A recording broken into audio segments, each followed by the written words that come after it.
Bhagavad Gita, Chapter 1, Observing the Armies on the Battlefield of Kurukshetra.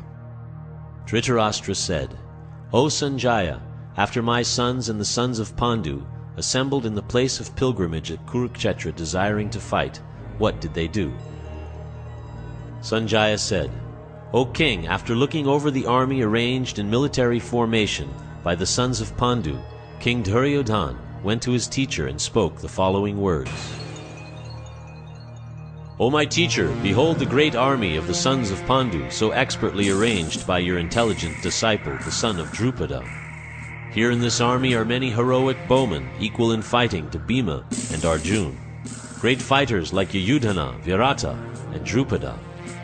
There are also great heroic powerful fighters like Drishtaketu, Chekitana, Kasiraj, Purujit, Kuntibhoj, and Shaibya. There are the mighty Yadumanu, the very powerful Uttamaja, the son of Subhadra, and the sons of Draupadi. All these warriors are great chariot fighters. But for your information, O best of the Brahmanas, let me tell you about the captains who are especially qualified to lead my military force. There are personalities like you, Bhishma, Karna, Kripa, Ashvatthama, Vikarna, and the son of Somadatta called Bharishrava, who are always victorious in battle. There are many other heroes who are prepared to lay down their lives for my sake.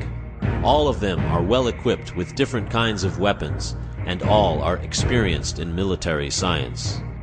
Our strength is immeasurable, and we are perfectly protected by Grandfather Bhishma, whereas the strength of the Pandavas, carefully protected by Bhima, is limited. All of you must now give full support to Grandfather Bhishma as you stand at your respective strategic points of entrance into the phalanx of the army. Then Bhishma, the great valiant grandsire of the Kuru dynasty, the grandfather of the fighters, blew his conch shell very loudly, making a sound like the roar of a lion, giving Duryodhana great joy. After that, the conch shells, drums, bugles, trumpets, and horns were all suddenly sounded, and the combined sound was tumultuous. On the other side, both Lord Krishna and Arjuna, stationed on a great chariot drawn by white horses, sounded their transcendental conch shells. Lord Krishna blew his conch shell, called Panchajanya. Arjuna blew his Devadatta, and Bhima, the voracious eater and performer of Herculean tasks, blew his terrific conch shell called Pundra. King Yudhisthira, the son of Kunti, blew his conch shell, the Ananta Vijaya, and Nakula and Sahadev blew the Sugosha and Mani Pushpaka. The great archer, the king of Kashi, the great fighter Shikandi, Drishtadyumna, Virata, the unconquerable Satyaki, Drupada, the sons of Draupadi, and the others, O king, such as the mighty armed son of Subhadra, all blew their respective conch shells. The blowing of these different conch shells became uproarious, vibrating both in the sky and on the earth. It shattered the hearts of the sons of Dhritarashtra. At that time Arjuna, the son of Pandu, seated in the chariot bearing the flag marked with Hanuman, took up his bow and prepared to shoot his arrows.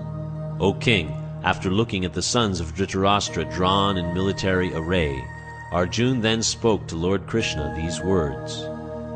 Arjuna said, O infallible one, please draw my chariot between the two armies so that I may see those present here who desire to fight, and with whom I must contend in this great trial of arms.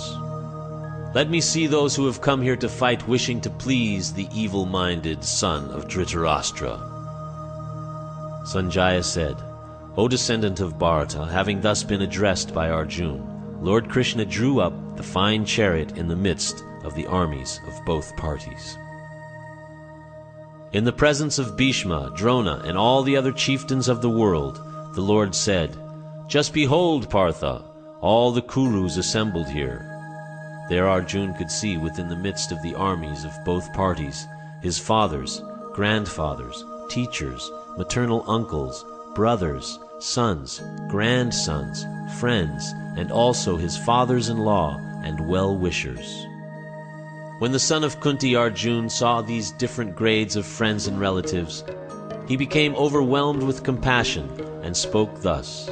Arjuna said, My dear Krishna, seeing my friends and relatives present before me in such a fighting spirit, I feel the limbs of my body quivering and my mouth drying up. My whole body is trembling, my hair is standing on end, my bow Gandiva is slipping from my hand, and my skin is burning.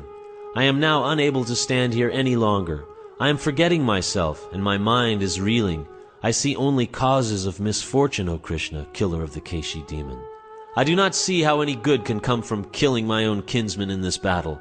Nor can I, my dear Krishna, desire any subsequent victory, kingdom, or happiness.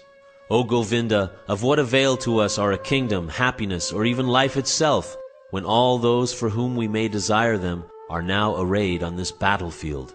O Madhusudana, when teachers, fathers, sons, grandfathers, maternal uncles, fathers-in-law, grandsons, brothers-in-law, and other relatives are ready to give up their lives and properties and are standing before me, why should I wish to kill them, even though they might otherwise kill me? O maintainer of all living entities, I am not prepared to fight with them, even in exchange for the 3 worlds, let alone this earth. What pleasure will we derive from killing the sons of Dhritarashtra? Sin will overcome us if we slay such aggressors. Therefore it is not proper for us to kill the sons of Dhritarashtra and our friends. What should we gain, O Krishna, husband of the goddess of fortune? And how could we be happy by killing our own kinsmen? O Janardana, although these men, their hearts overtaken by greed, see no fault in killing one's family or quarreling with friends, why should we, who can see the crime in destroying a family, engage in these acts of sin? With the destruction of dynasty, the eternal family tradition is vanquished, and thus the rest of the family becomes involved in irreligion. When irreligion is prominent in the family, O Krishna, the women of the family become polluted, and from the degradation of womanhood, O descendant of Vrishni, comes unwanted progeny. An increase of unwanted population certainly causes hellish life, both for the family and for those who destroy the family tradition. The ancestors of such corrupt families fall down, because the performances for offering them food and water are entirely stopped.